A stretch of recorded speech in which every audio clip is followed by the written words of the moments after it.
নমস্কাৰ এই মুহূৰ্তত আহি পৰিছে সন্ধিয়াৰ কেইবাটাও বিগ ব্ৰেকিং নিউজ। আজি হৈছে 29 নৱেম্বৰ। ৰাজ্যৰ লাখ লাখ অৰুণোদয় হিতাধিকাৰীৰ বাবে অত্যন্ত ভাল খবৰ। 10 ডিচেম্বৰত অৰুণোদয় আঁচনি একাউণ্টত 1250 টকাৰ পৰিৱৰ্তে লাভ কৰিব 3100 টকা। মুখ্যমন্ত্ৰী হিমন্ত বিশ্ব শৰ্মাৰ বৃহৎ ঘোষণা। লগতে আত্মগোটৰ প্ৰতিজন মহিলাৰ একাউণ্টত 2026ত 25,000 টকা প্ৰদান কৰিব মুখ্যমন্ত্ৰী হিমন্ত বিশ্ব শৰ্মাই। ৰেচন কাৰ্ড থাকিলে জনতাৰ বাবে অত্যন্ত ভাল খবৰ। ৰেচন কাৰ্ড থাকিলে 2,000 টকাৰ সাহায্য লাভ কৰিব। লগতে লাভ কৰিব 4টা নতুন সুবিধা। যদি আপুনি চৰকাৰী ঘৰ জিঅ'ডিং কৰিছে, চৰকাৰী ঘৰৰ প্ৰথম কিস্তি টকা সোমাব আপোনাৰ বেংক একাউণ্টত। কেতিয়া চৰকাৰী ঘৰৰ প্ৰথম কিস্তি টকা সোমাই দিব আপোনাৰ একাউণ্টত। লগতে কেইবাটাও ৰাজনৈতিক খবৰৰ লগতে অৰাজনৈতিক খবৰ যুগুত কৰা হৈছে আজিৰ দিনটোত। গোটেই অসম তথা ভাৰতৰ বিভিন্ন প্ৰান্তৰ পৰা যুগুত হৈছে কেইবাটাও ডাঙৰ খবৰ। এনেবোৰ খবৰ পাই থাকিবলৈ চেনেলটি ছাবস্ক্ৰাইব কৰি ভিডিঅ'ত এটা লাইক কৰিবলৈ নাপাহৰিব। আজিৰ আমাৰ প্ৰথম দশমে গুৰুত্বপূৰ্ণ খবৰ হৈছে অসমবাসীৰ বাবে এটা ডাঙৰ খবৰ। লাখ লাখ অৰুণোদয় হিতাধিকাৰীলৈ ভাল খবৰ আহি পৰিছে। বৃদ্ধি পাব পাৰে অৰুণোদয়ৰ ধন। 1250 টকাৰ পৰা 3100 টকা হ'ব পাৰে অৰুণোদয়ৰ ধন। ইংগিত দিলে মুখ্যমন্ত্ৰী হিমন্ত বিশ্ব শৰ্মাই। 2026ৰ 1 জানুৱাৰীত ভাল খবৰ পাব হিতাধিকাৰীয়ে। অৰুণোদয়ক লৈ বিধানসভাত আলোচনা। লাখ লাখ অৰুণোদয় হিতাধিকাৰীৰ বাবে ভাল খবৰ আহি পৰিছে। অৰুণোদয়ৰ তালিকাত আপোনাৰ নামটো অন্তৰ্ভুক্ত হৈ আছে নেকি?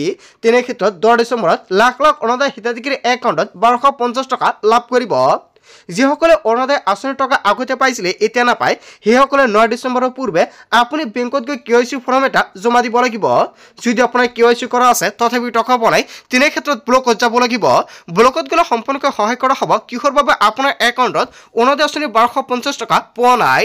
লগতে অৰুণোদয়ৰ প্ৰতিজন হিতাধিকাৰীৰ বাবে ভাল খবৰ দিছে। 1 জানুৱাৰীৰ পৰা 1250 টকাৰ পৰিৱৰ্তে 3100 টকা পাব পাৰে। যদি কোনোৱে ভাবিছে নতুনকৈ আবেদন কৰিব, নিশ্চয় কৰিব পাৰিব।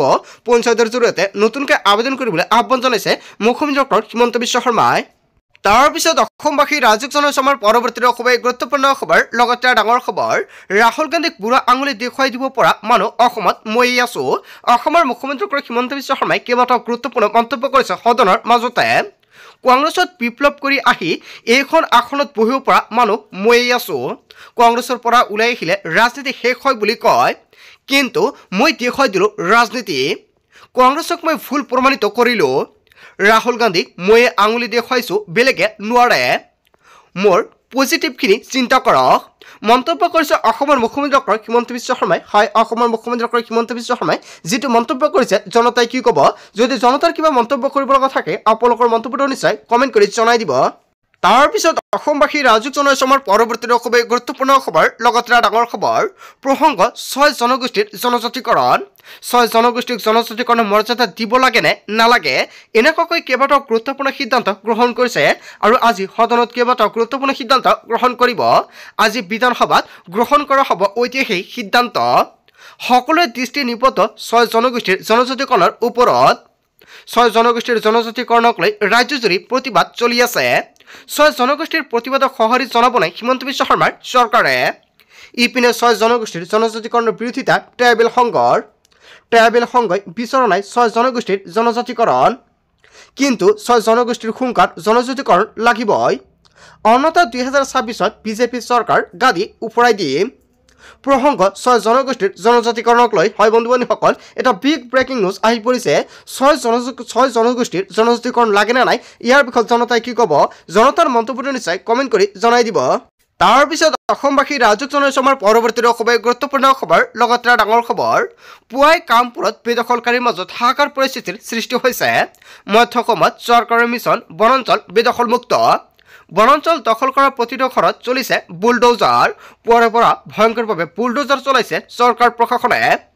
বুলডোজাৰত উঠি আৰক্ষী বাহিনীৰ টহল লুটুমাৰি বনাঞ্চলত। কোনো কাৰণতে বেদখলকাৰীক ৰেহাই নিদিয়ে চৰকাৰ প্ৰশাসনে। কামপুৰৰ 5,962 বিঘা মাটিত চলে প্ৰশাসনৰ বুলডোজাৰ। আৰু 5,962 বিঘা ভূমি বেদখল কৰি ৰাখিছিল বেদখলকাৰীয়ে। টালি টোপোলা বান্ধি অন্য স্থানলৈ টাপুলি মেলিছে বেদখলকাৰী। পুৱাই কামপুৰত বেদখলকাৰীৰ মাজত হাহাকাৰ পৰিস্থিতিৰ সৃষ্টি হৈছে। তাৰপিছত অসমবাসী ৰাজ্যিক জনসমাৰ পৰৱৰ্তী খুবেই গুৰুত্বপূৰ্ণ খবৰ। লগতে ডাঙৰ খবৰ, হিমন্ত বিশ্ব শৰ্মাৰ নিচিনা 100জনেও মুখ ৰখাব নোৱাৰে। জেলৰ পৰা ওলাই হুংকাৰ আমিনুল ইছলামৰ। কিন্তু হিমন্ত বিশ্ব শৰ্মাৰ নিচিনা এশজনে মোক ৰখাব নোৱাৰে। মই 2026ত আকৌ নিৰ্বাচন খেলিম আৰু আকৌ জিকিম। হিমন্ত বিশ্ব শৰ্মাৰ নিচিনা এশজনেও মোক ৰখাব নোৱাৰে বুলি হুংকাৰ প্ৰদান কৰিছে আমিনুল ইছলামে।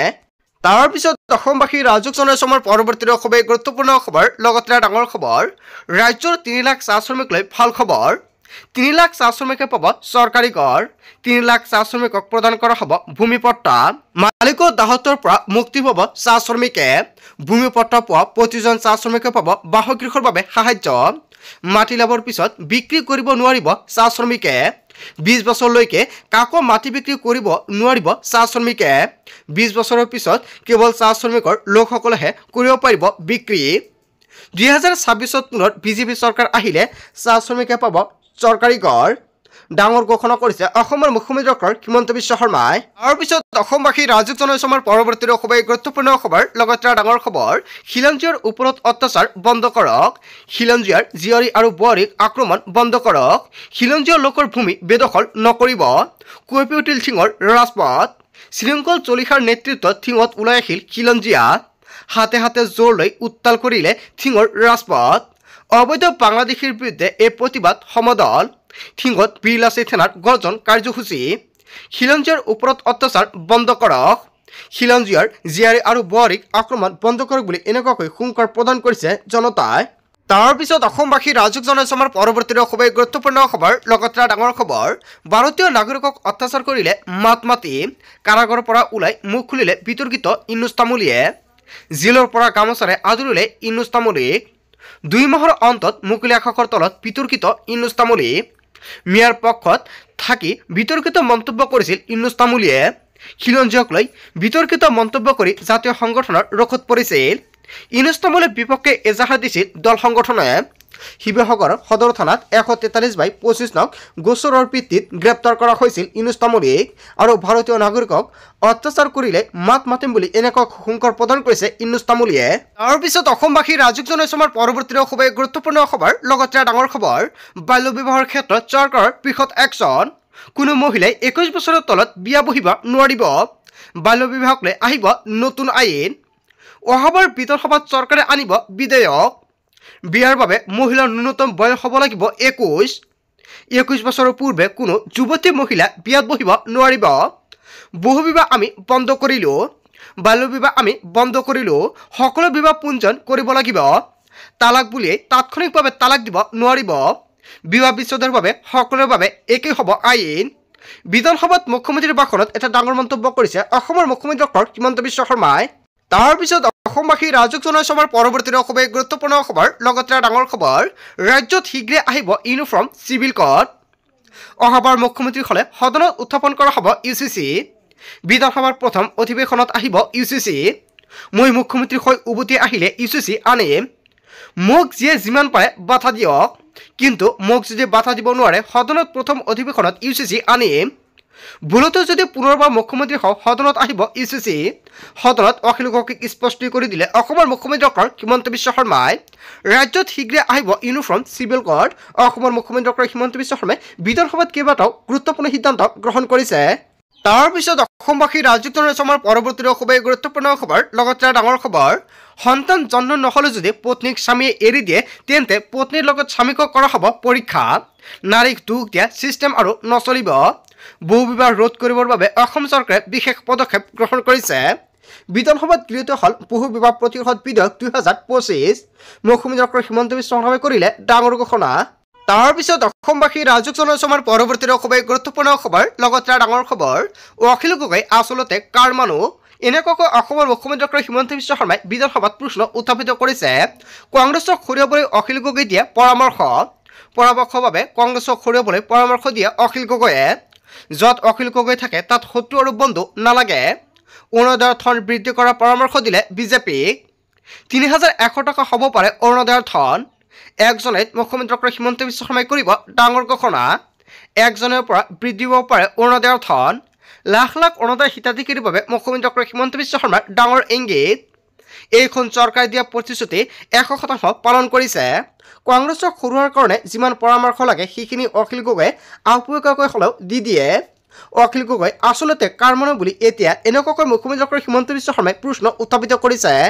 তাৰ পিছত অসমবাসী ৰাজুক জনাইছো আমাৰ পৰৱৰ্তী খুবেই গুৰুত্বপূৰ্ণ খবৰ লগতে ডাঙৰ খবৰ বহুবিবাহ নিষিদ্ধকৰণৰ পিছতে আহি গ'ল কঠোৰ নিয়ম অসম বহুবিবাহ নিৰ্ধাৰণ আইন 2025ৰ অধীনত আহি গ'ল এই নিয়ম এতিয়াৰ পৰা কোনো পুৰুষকে দ্বিতীয় বিবাহ কৰিব নোৱাৰিব হয় বন্ধু বান্ধৱীসকল পুৰুষৰ বাবে মুখ্যমন্ত্ৰী ডক্টৰ হিমন্ত বিশ্ব শৰ্মাই নতুন নিয়ম আনিলে এতিয়াৰ পৰা কোনো পুৰুষে দ্বিতীয় বিবাহ কৰিব নোৱাৰিব দ্বিতীয় বিবাহত সাহস কৰা ব্যক্তিক কৰা হ'ব গ্ৰেপ্তাৰ আৰু দ্বিতীয় বিবাহ যদি কোনোৱে সহায় কৰে তেনে ক্ষেত্ৰত সেইজন ব্যক্তিক কৰা হ'ব গ্ৰেপ্তাৰ অভিযুক্তক জামিনবিহীন আৰু গ্ৰেপ্তাৰযোগ্য অপৰাধী হিচাপে গণ্য কৰা হ'ব গাঁওবোৰে সহায় কৰিলে 3 বছৰৰ বাবে জেল হ'ব মৌলনাই সহায় কৰিলে 5 বছৰ পৰ্যন্ত হ'ব জেল দ্বিতীয় বিবাহ কৰাৰ ব্যক্তিয়ে 3 বছৰ পৰ্যন্ত কাৰাবাস খাটিব লাগিব দোষী সাব্যস্ত হোৱাৰ পিছত কোনো অপৰাধীয়ে নাপাব চৰকাৰী চাকৰি চৰকাৰী আঁচনি নাপাব অভিযুক্তই কোনো স্থায়ী নিৰ্বাচনত কৰিব নোৱাৰিব অংশগ্ৰহণ এনেকুৱাকৈ কেইবাটাও গুৰুত্বপূৰ্ণ সিদ্ধান্ত গ্ৰহণ কৰিছে বিধানসভাত তাৰ পিছত অসমবাসী ৰাজুক জনাইছো আমাৰ পৰৱৰ্তী খুবেই গুৰুত্বপূৰ্ণ খবৰ লগতে ডাঙৰ খবৰ 1 ডিচেম্বৰৰ পৰা দেশত আহিব 5টা নতুন নিয়ম পেঞ্চন টেক্সৰ পৰা আৰম্ভ কৰি ৰন্ধন গেছলৈকে সলনি হ'ব নিয়ম পাকঘৰৰ পৰা আপোনাৰ পকেটলৈকে পৰিব প্ৰভাৱ নতুন নিয়মেৰে সকলো দেশবাসীৰ জীৱন জীৱিকাত পৰিব আৰ্থিক প্ৰভাৱ 1 ডিচেম্বৰৰ পৰা সলনি হ'ব ৰন্ধন গেছৰ মূল্য বাণিজ্যিক আৰু ঘৰুৱা ৰন্ধন গেছৰ দেখিবলৈ পোৱা যাব মূল্যৰ পৰিৱৰ্তন 1 নৱেম্বৰত 6.50 টকাকৈ হেৰা পাইছিল ৰন্ধন গেছৰ মূল্য ডিচেম্বৰৰ 1 তাৰিখৰ পৰা অধিক পৰিৱৰ্তনৰ সম্ভাৱনা পেঞ্চনৰ ক্ষেত্ৰতো 1 ডিচেম্বৰৰ পৰা আহিব বৃহৎ পৰিৱৰ্তন 30 নৱেম্বৰৰ ভিতৰতে চৰকাৰী কৰ্মচাৰীয়ে নিৰ্বাচন কৰিব লাগিব পেঞ্চন স্কিম 1 ডিচেম্বৰৰ পিছত নাপাব সুবিধা 1 ডিচেম্বৰৰ পিছত এই নথি জমা দিয়াৰ বাদ বন্ধ হ'ব লগে লগে বন্ধ হৈ পৰিব পাৰে পেঞ্চন 1 ডিচেম্বৰৰ পৰা বকেয়া কৰৰ ওপৰত আৰোপ কৰা হ'ব অতিৰিক্ত কৰ ইন্ধনৰ ক্ষেত্ৰতো আহিব